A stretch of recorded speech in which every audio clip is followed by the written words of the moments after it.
एक ऐसे अभिनेता जिन्होंने बॉलीवुड में दी सुपरहिट फिल्में। कभी मुंबई में सब इंस्पेक्टर हुआ करते थे, वो आज नहीं है, लेकिन उनके डायलॉग्स, स्टाइल और एक्टिंग लोगों के जहन में आज भी जिंदा है। इंडियन फिल्म हिस्ट्री से मैं भूपेंद्र आपका स्वागत करता हूं। तो चलिए जानते हैं जानी के नाम से आज भी मशहूर अभिनेता राजकुमार के बारे में। हिंदी सिनेमा में दमदार आवाज, संवाद अदायगी, लाजवाब अदाकारी और जानी शब्द बोलने के लिए मशहूर महानायक अभिनेता कुलभूषण पंडित उर्फ राजकुमार का जन्म 8 अक्टूबर साल 1926 को बलोचिस्तान में हुआ था, जो कि अब पाकिस्तान में है। राजकुमार 40 के दशक में मुंबई आ गए और मुंबई ही इनका ठिकाना बन गया। राजकुमार की कद काठी कम थी, लेकिन स्नातक की डिग्री चलते उन्हें मुंबई पुलिस में सब इंस्पेक्टर की नौकरी मिल गई और बतौर सब इंस्पेक्टर राजकुमार मुंबई के माहिम पुलिस स्टेशन में काम करने लगे। ऐसा कहा जाता है कि एक दफे जाने माने फिल्म निर्माता बलदेव दुबे पुलिस स्टेशन कुछ जरूरी काम के लिए आए हुए थे। उनकी बातचीत स्टेशन के सब इंस्पेक्टर राजकुमार से हुई। इस दौरान निर्माता बलदेव दुबे राजकुमार से बातचीत करने के तरीके से इतने चकित हुए कि अपनी फिल्म शाही बाजार में बतौर अभिनेता उन्होंने राजकुमार के सामने प्रस्ताव ही रखा। ऐसा कहा जाता है कि राजकुमार कुछ ऐसे ही प्रस्ताव के ताक में जमाने से थे और प्रस्ताव मिलने के बाद ही राजकुमार ने फौरन सब इंस्पेक्टर की अपनी नौकरी छोड़कर फिल्मी सफर पर बढ़ते चले गए। साल 1952 में राजकुमार ने फिल्म रंगीली नामक फिल्म में एक छोटा सा किरदार निभाया, जो कब आया और कब गया पता ही नहीं चला।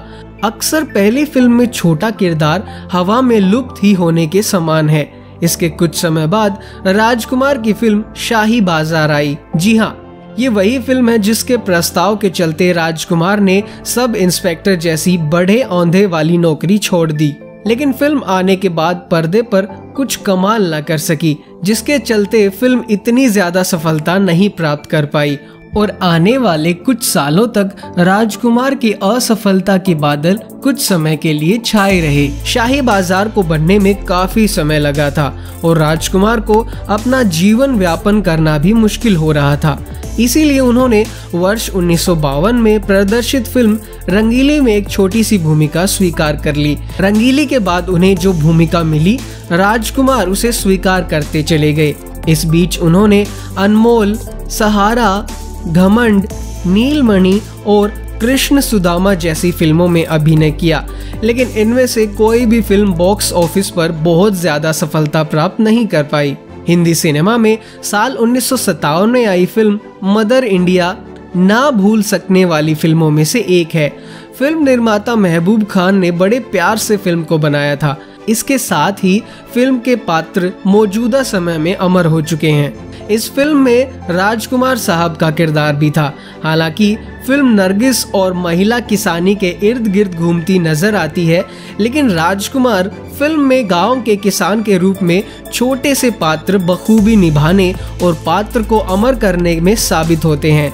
फिल्म मदर इंडिया के बाद राजकुमार के माथे से असफलता के काले बादल छट जाते हैं और सफलता की सीढ़ी चढ़ने का सफर शुरू हो जाता है। 1959 में प्रदर्शित फिल्म पैगाम में उनके सामने हिंदी फिल्म जगत के अभिनय सम्राट दिलीप कुमार थे, लेकिन राजकुमार यहाँ भी अपनी सशक्त भूमिका के जरिए दर्शकों की वाहवाही लूटने में सफल रहे। इसके बाद दिल अपना और प्रीत पराई, घराना, गोदान, दिल एक मंदिर जैसी फिल्मों में मिली कामयाबी के जरिए वो दर्शकों के बीच अपने अभिनय की धाक जमाते हुए ऐसी स्थिति में पहुंच गए जहां वो अपनी भूमिकाएं स्वयं चुन सकते थे। वर्ष 1965 में प्रदर्शित फिल्म काजल की जबरदस्त कामयाबी के बाद राजकुमार ने अभिनेता के रूप में अपनी अलग पहचान बना ली। B.R. चोपड़ा की 1965 में प्रदर्शित फिल्म वक्त में अपने लाजवाब अभिनय से वो एक बार फिर से दर्शकों का ध्यान अपनी ओर आकर्षित करने में सफल रहे। फिल्म में राजकुमार का बोला गया एक संवाद, चेन्नई सेठ जिनके घर शीशे के बने होते हैं वो दूसरों के घर पर पत्थर नहीं फेंका करते, ये डायलॉग दर्शकों के बीच बेहद लोकप्रिय रहा। वक्त की कामयाबी से राजकुमार शोहरत की बुलंदियों पर जा पहुंचे।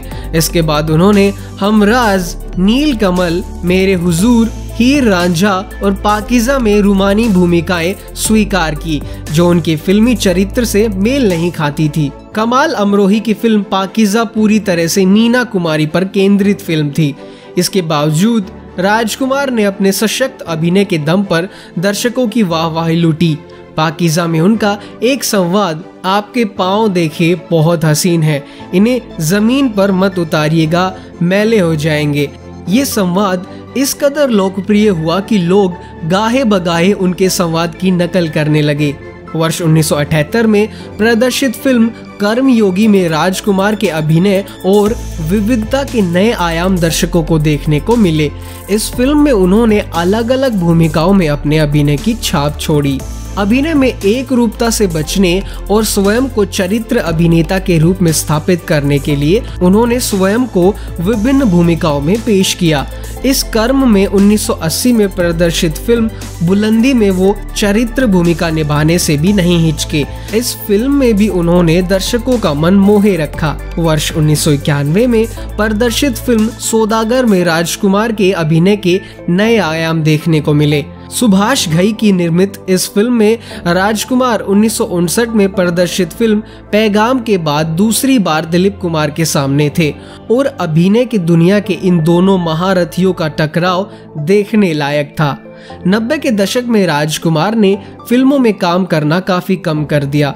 इस दौरान उनकी तिरंगा, पुलिस और मुजरिम, इंसानियत के देवता, बेताज बादशाह, गॉड एंड गन जैसी फिल्में प्रदर्शित हुई। नितांत अकेले रहने वाले राजकुमार ने शायद ये महसूस कर लिया था कि उनकी अंत काफी करीब है। इसीलिए उन्होंने अपने पुत्र पुरू राजकुमार को उन्होंने अपने पास बुला लिया और कहा, देखो, मौत और जिंदगी इंसान का निजी मामला होता है। मेरी मौत के बारे में मेरे मित्र चेतन आनंद के अलावा और किसी को नहीं बताना। मेरा अंतिम संस्कार करने के बाद ही अपने संजीदा अभिनय से लगभग 4 दशक तक दर्शकों के दिलों पर राज करने वाले महान अभिनेता राजकुमार 3 जुलाई 1996 को इस दुनिया को अलविदा कह गए। उनके चाहने वाले पहले भी बहुत ज्यादा थे और आज भी उनके चाहने वालों की कोई कमी नहीं है। अभिनय की दुनिया में उन्हें हमेशा याद रखा जाएगा।